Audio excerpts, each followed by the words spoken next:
Hey guys, got some last minute leaks for you regarding the iPhone 11 Pro. iPhone SE 2 has been detailed by Mark Gurman, and it's not what we thought. The 2020 iPhone Touch ID, got some more info on that. The Apple Watch Series 5, lots of beans have been spilled about this one. And the Apple Tile competitor design has leaked. The functionality has been detailed, looks amazing. So got a full plate, got lots to talk about. First thing I wanted to mention is the mid-mounted Apple logo. At first I thought it was funny. I mean, all these dummies, clones coming out with the Apple logo planted straight in the middle. And then Spigen came out with their latest cases. I got my hands on these and they actually designed around it. So you better betcha that in just a few days here, Apple's going to be announcing an iPhone with absolutely zero text on the exterior. I think this is one of the first times ever for a smartphone where it's going to be so clean and the brand power so strong that you'll know immediately what it is. And there may be a different reason for this as well. I personally think that the Apple logo was placed here as sort of a placeholder to where you'll be charging your gadgets. Like the AirPods 2 case, you'll know exactly where to pop it on the back. Could be just an unintended side effect. And personally, I like how bold the move is by Apple to make the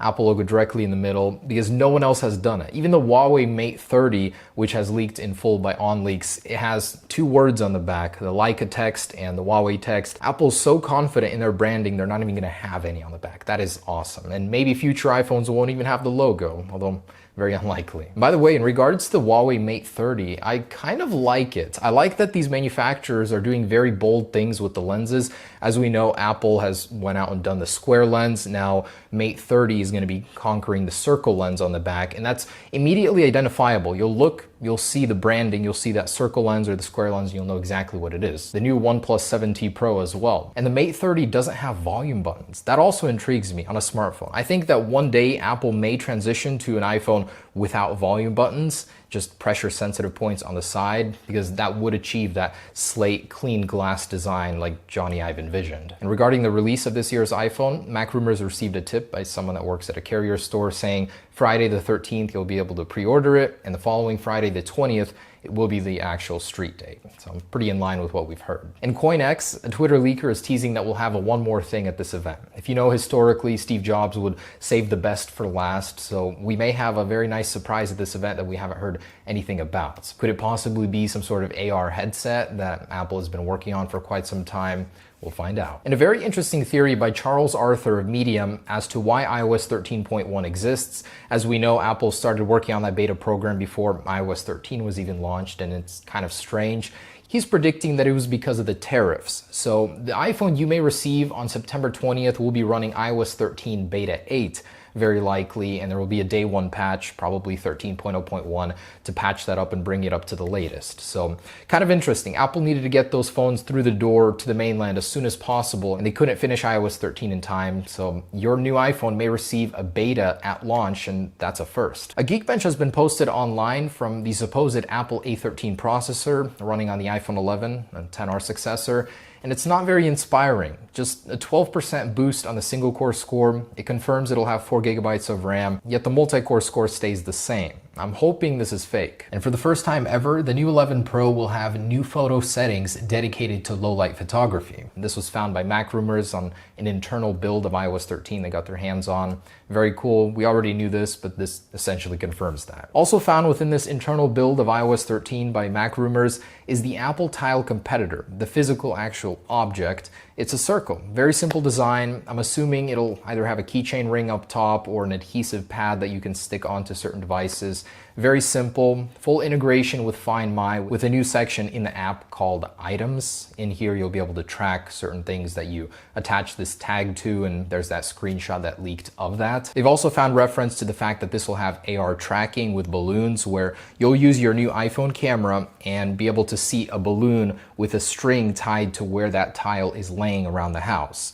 That seems ridiculous, and that's very likely what Apple will announce. Super cool. I mean, that's how you keep people attached to that ecosystem. Just make it impossible to leave. Tile does not have that kind of integration. And MacRumors found an AR icon in the on and off position in direct reference to this Tile tracker, and a lot of people took that out of context and imagined that Apple would be releasing an AR headset. Very unlikely. And it's official. Apple is working on Touch ID technology to bring back to the iPhone in 2020 or 2021.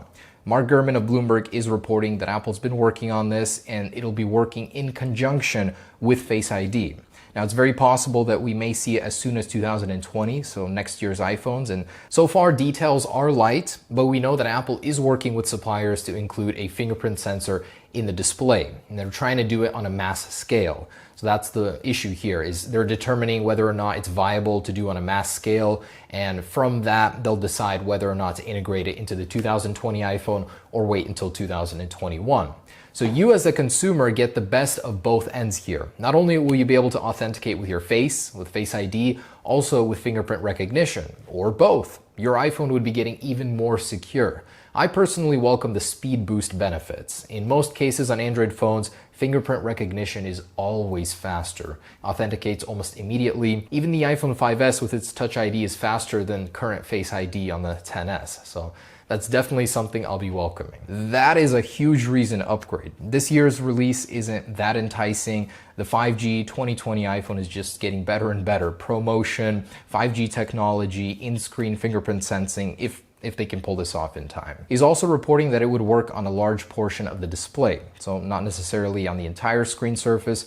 That would be cool, but largely unnecessary, I think. Most Android phones have a very small point where you have to put your finger, and this would definitely make things more convenient. Also mentioned in Gurman's report is that yes, Apple is working on a cheaper iPhone. Cheaper even than the $750 entry point iPhone 11. So this will likely be a 4.7-inch model that's modeled after the iPhone 8, meaning it'll still have a home button with Touch ID with just updated internals. The Apple A13 is likely here. I'm guessing it would start at around $400, $500. You'd be able to get your foot in the door to Apple, but still have a pretty capable device. Now, Nikki also earlier in the week did support this claim. They said that Apple is working on a 4.7-inch iPhone 8-like device, and we'll model that up in the next video just to give you an idea. It will not be the iPhone SE edge-to-edge design of your dreams, unfortunately. And developer Rambo found reference to this device. He's calling it the iPhone 12-8. So it does exist, Apple is working on it, Gurman is reporting on it. It means we definitely will be seeing this in the first half of 2020. And John Gruber of Daring Fireball published an excellent article regarding the naming of this year's iPhones. He agrees 11, 11 Pro, and 11 Pro Max are most likely, although he would have preferred iPhone Pro. He does make a good point as to why Apple wouldn't do that, as it would get confusing, and Apple still continues to sell some older iPhones. Without a number in it, things would get icky really fast for the consumer. And another interesting point he made is, what iPhone will Apple continue to sell after this year's release? Very likely the XS and XS Max are getting axed. You won't be able to buy those anymore, and the XR will get downgraded and sold at a cheaper price. So the lineup will be the XR and then the 11, 11 Pro, and 11 Pro Max. Turns out the Apple Watch Series 5 will likely not be happening this year, more like a 4.5 release. Twitter leaker Longhorn has shared details on this, saying from what he's discovered, the Series 5 won't be happening. It'll be the same processor in a new casing. And from what we've heard, those will be titanium and ceramic, which is still very cool. I'd expect that Apple would improve the battery life somehow, as the Apple Watch is getting sleep tracking now. Even just a new finish like titanium or ceramic, I think, will be enough. By the way, the actual setup for ceramic has leaked also. The video looks pretty cool. And yes, sleep tracking is happening on the Apple Watch. According to 9to5Mac, Apple's working on adding this to maybe even existing Apple Watches, as no new hardware is needed to make it work, just existing sensors on the Apple Watch. So you'll be able to track your sleep, and the only problem here is, of course, battery. When are you going to charge it? They're saying there's a solution where your Apple Watch will notify you before your bedtime to charge it for 45 minutes, then put it on and wake up and be ready to go. Also found by Mac Rumors in that leaked iOS 13 code is a new feature coming to the Apple Watch called School Time, where you'll be able to put it into sort of a do not disturb mode where it'll axe all notifications, complications, just give you the bare minimum time probably while at school so you can stay focused. Mac Rumors also discovered a reference to new complications coming to the Apple Watch, including an altimeter, so longitude, latitude readouts, and a new complication for bedtime mode. So you'll have an exclusive one there. And lastly, just want to take a look at Gray International's new product, the Vanadium Titanium Apple Card case. Had mine for quite some time.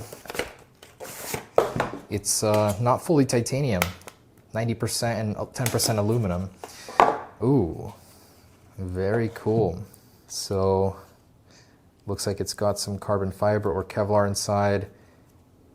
And okay, that's the way it works. So some tension, keeping your cards and stuff in place.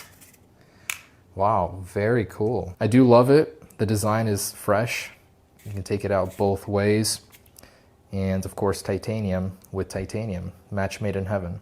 Thank you for sending me this. I'm gonna enjoy it. And there you go. That's the latest Apple news. We'll be seeing this guy in the flesh in just a few days here. So hyped.